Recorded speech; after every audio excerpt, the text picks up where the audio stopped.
আসসালামু আলাইকুম রহমতুল্লাহ। ওয়েলকাম টু অদম একাডেমি। আমি মোহাম্মদ রাশিদ শাহরিয়ার রক্তিম, পড়াশোনা করছি রুয়েটে, ডিপার্টমেন্ট অফ কেমিক্যাল ইঞ্জিনিয়ারিং।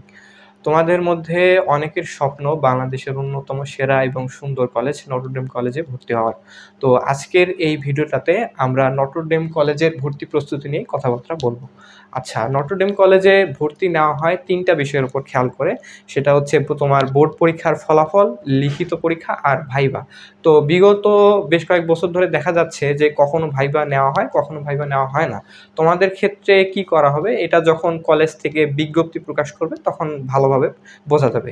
আচ্ছা, লিখিত পরীক্ষায় ভালো করতে চাইলে প্রথম কথা হচ্ছে তোমার বেসিক স্ট্রং রাখতে হবে। তোমার মূল বই থেকেই কোশ্চেন আসবে বলা যায়, বা এসএসসি সিলেবাস থেকেই কোশ্চেন আসবে।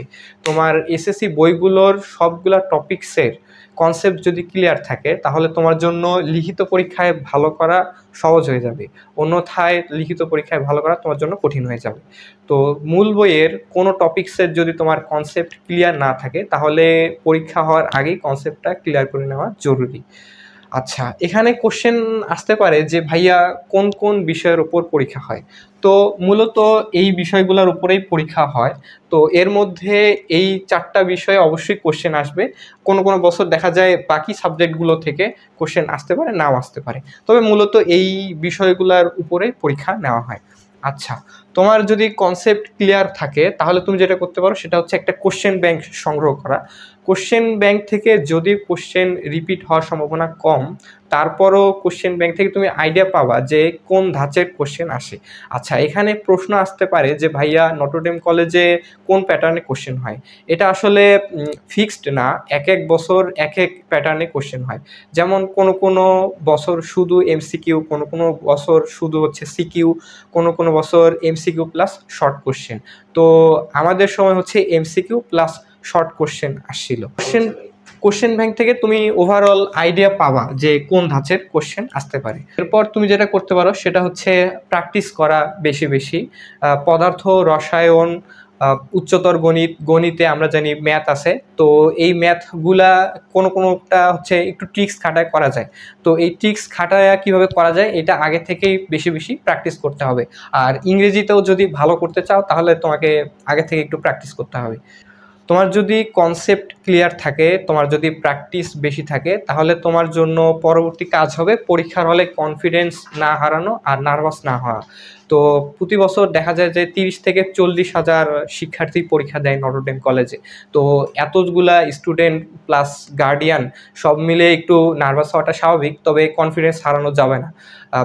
তোমার যদি প্রস্তুতি ভালো থাকে, আল্লাহ যদি তোমাকে সাহায্য করেন, তাহলে তোমার জন্য চান্স পাওয়া একদমই সহজ ব্যাপার। এরপরে যে বিষয়টা গুরুত্বপূর্ণ সেটা হচ্ছে টাইম ম্যানেজমেন্ট করতে পারা। তোমাকে পরীক্ষার হলে যেমন সঠিক সময়ে পৌঁছাইতে হবে, তেমনি পরীক্ষার হলেও টাইম ম্যানেজমেন্ট করাটা খুবই গুরুত্বপূর্ণ ব্যাপার। যেহেতু তুমি জানো না আগে থেকে যে কোন প্যাটার্নে কোশ্চেন আসবে, সেহেতু কোশ্চেন দেখে ঘাবড়ে যাওয়া যাবে না। যেগুলা কোশ্চেন তুমি অ্যান্সার করতে পারো সেগুলোই অ্যান্সার করবা। যেটা তুমি অ্যান্সার করতে পারতেছো না সেটাতে অযথা সময় নষ্ট করার কোনো মানে হয় না। এরপরে তোমাদের মধ্যে অনেকের কোশ্চেন আসতে পারে যে ভাই, নটরডেম কলেজে ভর্তি প্রস্তুতির জন্য কোনো কোচিং করার প্রয়োজন আছে কিনা। আচ্ছা, আমার মতে আসলে কোচিং করার প্রয়োজন নাই। তুমি যদি সেলফ মোটিভেটেড হয়ে পড়াশোনা কন্টিনিউ করতে পারো তাহলে তোমার জন্য কোচিংয়ের প্রয়োজন নাই। কিন্তু তোমার যদি মনে হয় যে আমার পড়াশোনার ফ্লোটা ধরায় রাখার জন্য বা নিয়মিত পরীক্ষা প্র্যাকটিস করার জন্য কোচিং করার প্রয়োজন আছে, তাহলে তুমি কোচিং করতে পারো, কিন্তু আদারওয়াইজ আসলে কোচিং করার খুব বেশি প্রয়োজন নাই। আচ্ছা, তোমাদের মধ্যে অনেকের আরেকটা কোশ্চেন মনে আসতে পারে যে ভাইয়া কবে থেকে হচ্ছে আমরা প্রস্তুতি নিব। আচ্ছা, তোমার যদি কনসেপ্ট ক্লিয়ার থাকে, তোমার যদি পর্যাপ্ত প্র্যাকটিস থাকে, তাহলে তুমি কয়েক সপ্তাহ আগে থেকে যদি প্রস্তুতি নাও তাহলেই হবে। কিন্তু তোমার যদি মনে হয় যে না, আমি বোর্ড পরীক্ষা দেওয়ার পরে যা পড়ছি তা ভুলে যাচ্ছি, আমার প্র্যাকটিস করা হচ্ছে না পর্যাপ্ত, তাহলে তুমি এখন থেকেই অল্প অল্প করে দিনের অল্প একটু সময় যদি তুমি দাও তাহলেই হবে। অল্প অল্প করে যদি পড়তে থাকো তাহলে তোমার প্রস্তুতিটা পূর্ণাঙ্গ হবে ইনশাল্লাহ। আচ্ছা, তাহলে ওভারঅল আমরা মূলত যে কথা বলতে পারি সেটা হচ্ছে তোমার কনসেপ্টগুলা ক্লিয়ার রাখা জরুরি, তোমার বেসিকটা স্ট্রং থাকতে হবে। আর তুমি যদি একটু নিয়মিত পরীক্ষা দিতে পারো বা প্র্যাকটিস করতে পারো তাহলে ইনশাল্লাহ চান্স হবে। তোমাদের সঙ্গে দেখা হবে অন্য কোনো ভিডিওতে। ধন্যবাদ সবাইকে।